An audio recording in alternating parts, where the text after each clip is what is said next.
আচ্ছা ভাই, আপনি কি কখনো ভেবে দেখেছেন আপনার চাইতে কম বয়সী ছেলেপেলেরা কিভাবে মাসে লাখ টাকা ইনকাম করছে? আপনি হয়তো সোশ্যাল মিডিয়ায় দেখে থাকবেন যে 16 বছরের একটি ছেলে 100 কোটি টাকার মালিক, অথচ আপনার সামনে দিয়ে ঘোরাফেরা করা 60 বছরের বৃদ্ধটি এখন পর্যন্ত 60,000 টাকাও ইনকাম করতে পারেনি। তো আপনিও যদি অল্প বয়সে ধনী হতে চান, আপনিও যদি অল্প বয়সে টাকা ইনকাম করতে চান, তাহলে আজকের এই ভিডিওটি শুধুমাত্র আপনার জন্য। আর যদি আপনারা সারা জীবন গরিব হয়ে বাঁচতে চান, গরিব হয়ে মরতে চান, তাহলে এই ভিডিওটি আপনাদের জন্য নয়। আপনারা গিয়ে ফেসবুকে বা টিকটকে সস্তা রিলস দেখতে পারেন। তাহলে শুরু করা যাক আজকের ভিডিও। তো আমাদের ভিতর থেকে 95% মানুষই জানে না টাকা ইনকাম করা বা ধনী হওয়ার প্রথম দিকটা কি। মানুষ শুধু চাকরির পিছনে ছুটে বেড়ায়, অথচ তাদেরকে যারা চাকরি দেয় তারা হলো ব্যবসায়ী। তাই ধনী হওয়ার দিক থেকে ব্যবসা থাকবে সবার উপরে। তাই চাকরির পিছনে না ছুটে উদ্যোক্তা হবার চেষ্টা করুন, যাতে করে আপনিও মানুষকে চাকরি দিতে পারেন। হ্যাঁ, ব্যবসায় প্রচুর রিস্ক আছে বটে, যা চাকরিতে নেই বললেই চলে।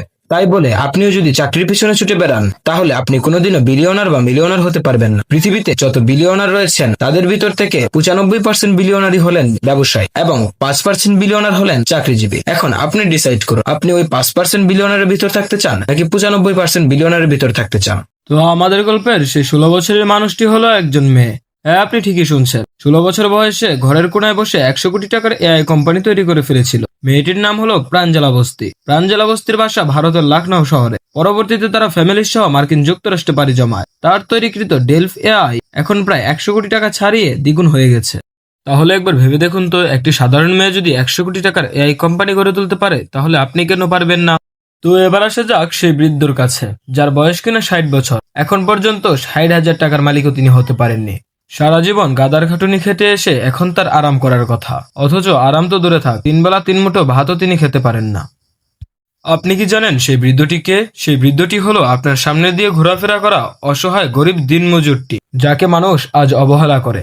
সমাজ বা পরিবারে তার কথার কোনো মূল্য নেই। তাই আপনিও যদি এরকম মূল্যহীন জীবন চান, তাহলে কোনোদিনও ব্যবসা করবেন না। কারণ ব্যবসা করলে আপনি ধনী হয়ে যাবেন, আপনার কাছে কারিগরি টাকা থাকবে, মানুষ আপনাকে সম্মান করবে। সেটা তো আপনি চান না। আপনি সারা জীবন গরিব হয়ে বাঁচতে চান এবং গরিব হয়ে মরতে চান। যাই হোক, সময় থাকতে পরিবর্তন হয়ে যান, যাতে করে পরবর্তীতে আফসোস করতে না হয়। তো আমাদের আয়োজন আজকের মতন এই পর্যন্তই। সকলে ভালো থাকবেন, সুস্থ থাকবেন এবং চ্যানেলটি সাবস্ক্রাইব করে বেল বাটনটি প্রেস করে দিবেন, যাতে করে পরবর্তীতে কোনো ভিডিও আসলে সরাসরি আপনার কাছে চলে যায়। আর যারা যারা এখন পর্যন্ত লাইক করেননি, তারা একটি করে লাইক করে দিন। ফিরে আসবো আবার নতুন কোনো ভিডিও নিয়ে। আজকের মতন গুড বাই।